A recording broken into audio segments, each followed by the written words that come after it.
Have you ever heard of cannabis? Many people used to use it as a medication or a therapeutic agent before it was deemed illegal in 1937. It is now the scary marijuana drug that will kill your brain and make you abandon all of your goals. While it may not be that, it is one of the leading drugs that is putting people in jails and prisons. So, this is the reason I am here to discuss with you today why we need to make marijuana federally legal and how we're planning to do it. As of 2012, marijuana made up 12.4% of all sentenced drug charges. Continuing to allow marijuana to be illegal feeds into prison overcrowding. There are roughly 2 million people in prisons and jails in the US alone.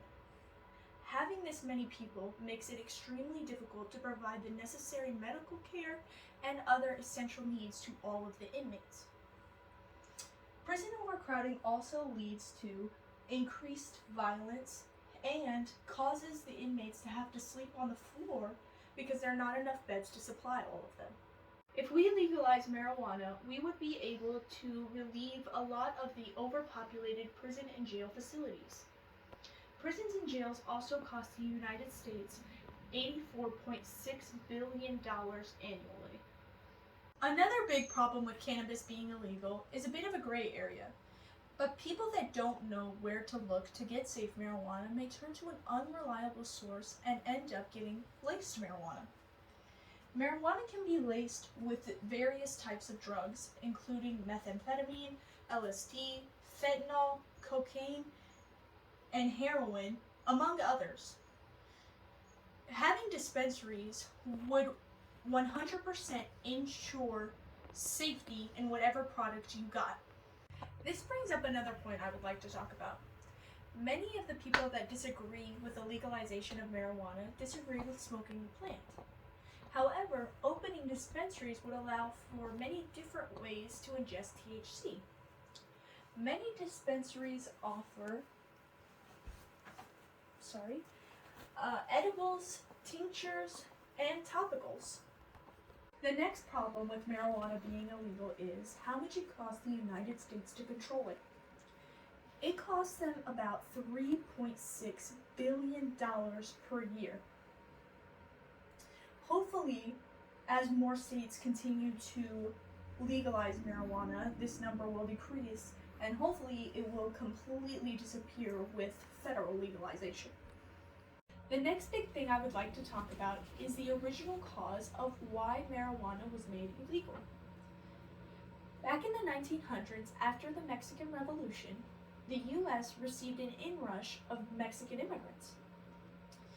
These people brought their culture and customs with them. Among these customs was the use of marijuana for medical and therapeutic purposes. They called it marijuana. Many US citizens were using the same substance, however, they referred to it as cannabis. So when the media started talking about the disruptive Mexicans and their dangerous use of marijuana, many US citizens didn't realize they used it too. Attempting to control the influx of immigrants, El Paso, Texas made marijuana illegal, providing the excuse to search, detain, and or deport Mexicans. This allowed the government to keep control over certain populations. This then led to the hearings about marijuana laws in the 1930s. According to We Are the Drug Policy Alliance, claims were made about marijuana's ability to cause colored men to become violent and solicit sex from white women. This imagery, became the backdrop for the Marijuana Tax Act of 1937, which effectively banned its use and sales.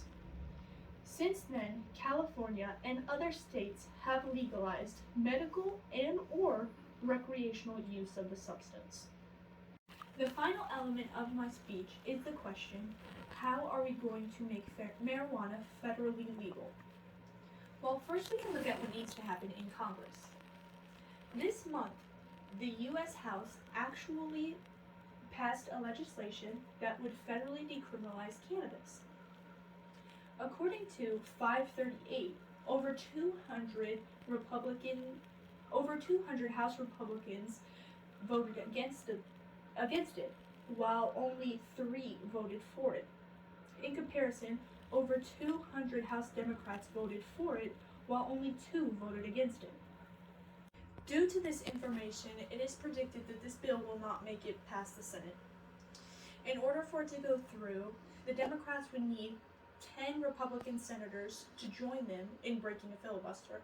However, many Republican senators have already expressed their dislike for the bill. Another thing we can do is look at what we as a community can do to push for the federal legalization of marijuana. The first thing we need to do is band together. Our voices are louder together. People can also organize activist groups for federal marijuana legalization. These groups can then organize and have peaceful protests in order to have their voices be heard without violence or conflict. Social media is another effective way to get our points across. Many activist groups are turning to social media. It is an effective way to reach people who want to be a part of the cause but can't because they live too far away, or in some cases a such situation. There are downsides to using social media though.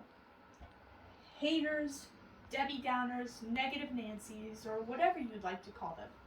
Sometimes people are going to be negative. In these cases, we need to focus on education and avoiding conflict. Federally legalizing marijuana has many benefits. It would not only decrease the amount the government has to spend on detention facilities and cannabis control, but it would also make money due to the taxes implemented on marijuana bought in dispensaries. Dispensaries would also give people various ways to take THC instead of smoking. I believe that if you are 21 years of age or older and you're not driving or operating heavy machinery, you should be able to eat an edible gummy if you want to. I know that if we make sure to stand together and keep everything peaceful and not violent, that we will be able to make our voices heard by the higher ups and make a change. Thank you so much for your time, and I hope you enjoyed my speech.